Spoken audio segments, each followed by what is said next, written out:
নিরাপত্তা শঙ্কায় যানবাহনে চীনা সফটওয়্যার ও হার্ডওয়্যার নিষিদ্ধ করার প্রস্তাব করছে যুক্তরাষ্ট্রের বাণিজ্য বিভাগ।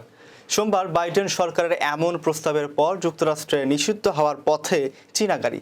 বাইডেন প্রশাসন যানবাহনে চীনা সংস্থাগুলোর ডেটা সংগ্রহের পাশাপাশি ইন্টারনেট এবং নেভিগেশন সিস্টেমের সাথে সংযুক্ত যানবাহনের সম্ভাব্য বিদেশি ম্যানিপুলেশন সম্পর্কে গুরুতর উদ্বেগ প্রকাশ করেছে।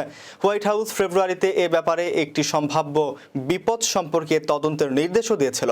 এখন নতুন করে গৃহীত এই প্রস্তাব পাশ হলে আগামী বছরগুলোতে যুক্তরাষ্ট্র এবং অন্যান্য বৃহৎ গাড়ি নির্মাতা প্রতিষ্ঠানগুলোকে যুক্তরাষ্ট্রের গাড়ি থেকে প্রধান চীনা সফটওয়্যার ও হার্ডওয়্যার সরিয়ে নিতে বাধ্য করবে, যা যুক্তরাষ্ট্রের রাস্তায় চীনা গাড়ি নির্মাতাদের দ্বারা স্বয়ংক্রিয় গাড়ির পরীক্ষা রোধ করবে।